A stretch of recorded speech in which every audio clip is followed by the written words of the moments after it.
Notre secours est dans le nom du Seigneur, qui a fait le ciel et la terre. On ne l'introduit plus, vous l'attendez tous avec impatience, ce petit récit truculent dans lequel nous replongeons. Tobit, Tobit que nous avons laissé aveugle parce qu'un oiseau lui a chié dessus.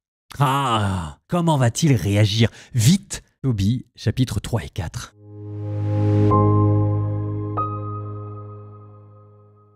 La mort dans l'âme, je gémissais, je pleurais. Puis au milieu de mes gémissements, je commençais à prier. Tu es juste, Seigneur, toutes tes œuvres sont justes, tous tes chemins, miséricorde et vérité. C'est toi qui juges le monde, et maintenant, Seigneur, souviens-toi de moi et regarde. Ne me punis pas pour mes péchés, mes égarements, ni pour ceux de mes pères qui ont péché devant toi et refusé d'entendre tes commandements.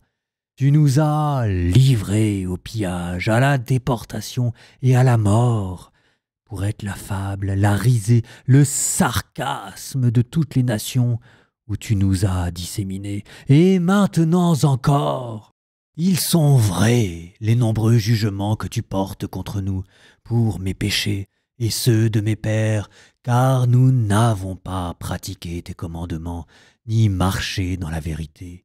Et maintenant, agis avec moi comme il te plaira, ordonne que mon souffle me soit repris, pour que je disparaisse de la face de la terre et devienne moi-même terre.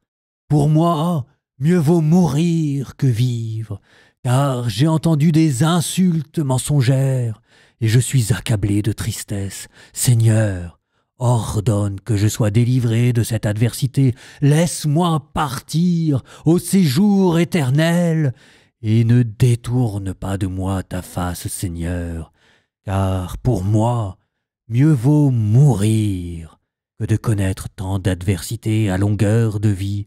Ainsi, je n'aurai plus à entendre de telles insultes.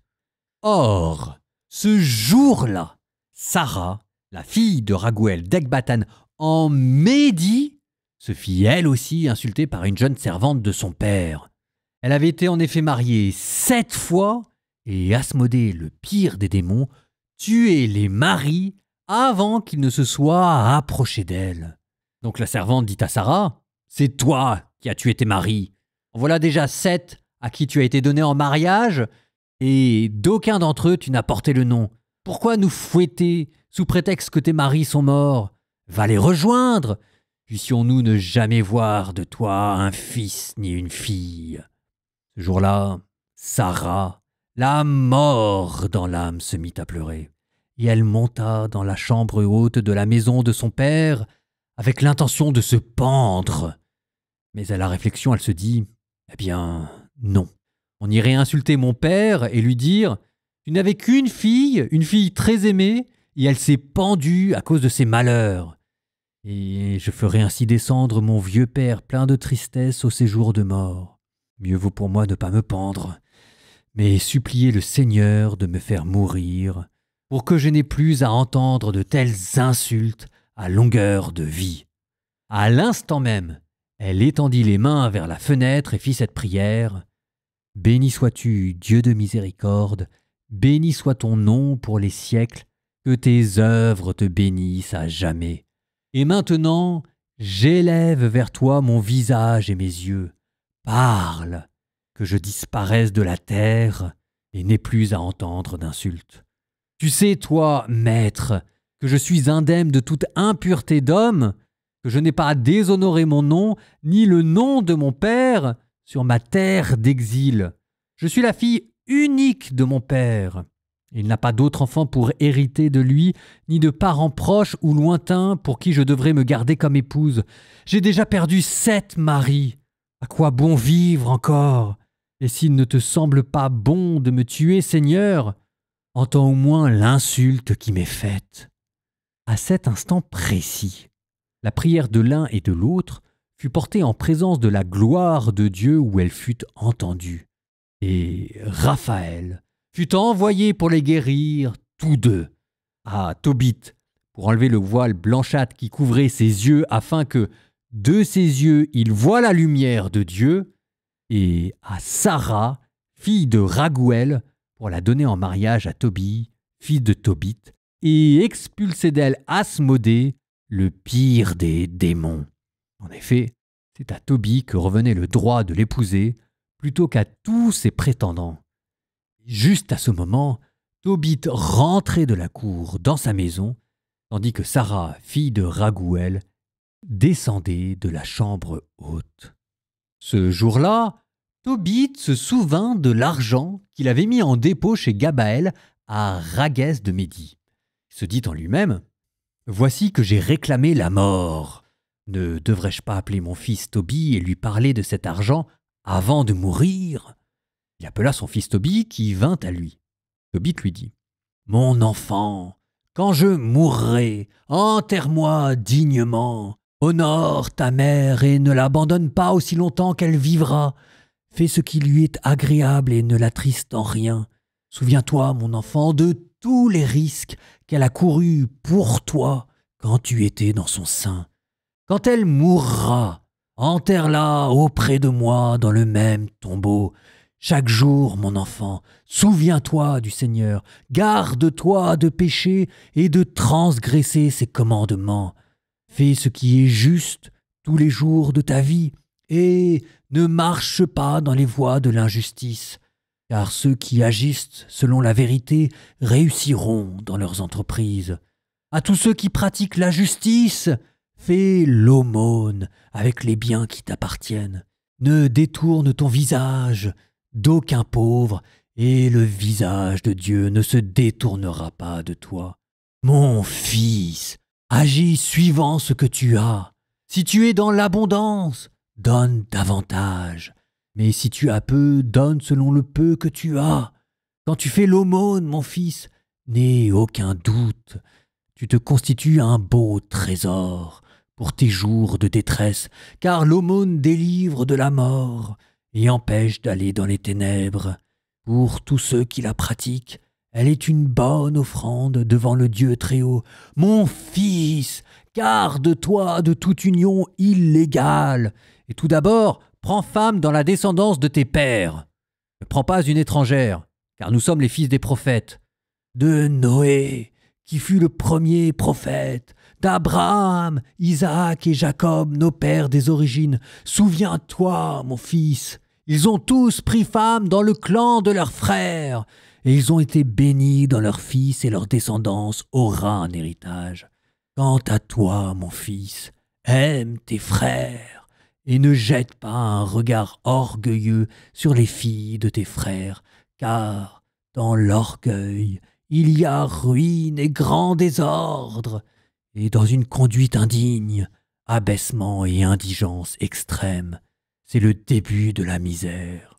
Donne ton salaire à quiconque aura travaillé pour toi, paie-le aussitôt, et ne garde chez toi le salaire de personne. Ta récompense ne tardera pas si tu sers Dieu en vérité. Sois vigilant, mon fils, et fais preuve de sagesse dans toutes tes actions et toutes tes paroles. Ne fais à personne ce que tu détestes, et que cela n'entre pas dans ton cœur aucun jour de ta vie. Donne de ton pain aux affamés, de tes vêtements à ceux qui sont nus. En outre, fais l'aumône de tout ton superflu. Mon fils, répands ton pain et ton vin sur la tombe des justes, et ne donne rien aux pécheurs. Prends conseil auprès d'un homme sage, et ne méprise aucun conseil utile. En toute occasion, bénis ton Dieu. Demande-lui de rendre droit tes chemins et de bien orienter tes pensées, car les nations païennes ne pensent rien de bon. C'est le Seigneur qui donne conseil. Le Seigneur abaisse qui il veut jusqu'au fond du séjour des morts. Ainsi donc, mon enfant, souviens-toi de ses commandements et qu'ils ne s'effacent pas de ton cœur.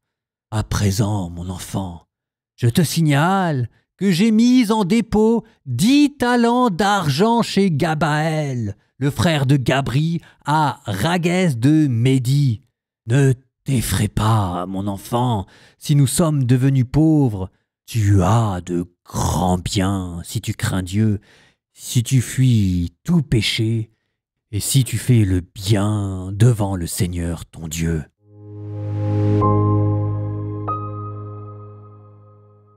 Je vous avais posé une question au dernier épisode. Si Dieu voulait garder son peuple en terre d'exil, il faudra bien que d'une manière ou d'une autre, Dieu continue de le protéger, de se manifester à lui. Et là, vous avez la réponse, sous la forme de la providence angélique. Nouveau développement dans l'histoire du salut. Jusqu'à présent, Dieu ne se manifestait qu'aux grands héros, aux patriarches, aux prophètes, mais avec les anges, on pourrait dire que Dieu démocratise ses manifestations. Vous allez me dire, des anges, on en a vu beaucoup. Oui, l'ange exterminateur, l'ange qui est envoyé à la mer de Samson, oui, mais c'est quand même la première fois que nous avons un ange personnalisé au point d'avoir un nom et qui va aussi accompagner nos histoires personnelles du début à la fin. Ça, c'est une nouveauté. Plus tard, dans le livre de Tobit, chapitre 12, on vous dira même que Raphaël est l'un de ces 7 anges qui se tiennent devant la gloire du Seigneur. C'est le développement d'une angélologie, là. On leur donne un nom et on vous dit même qu'il y a des groupes d'anges. Là, un groupe de 7 que la tradition assimilera plus tard aux archanges, dont 3 et 3 seulement sont connus, Gabriel, Michael et Raphaël.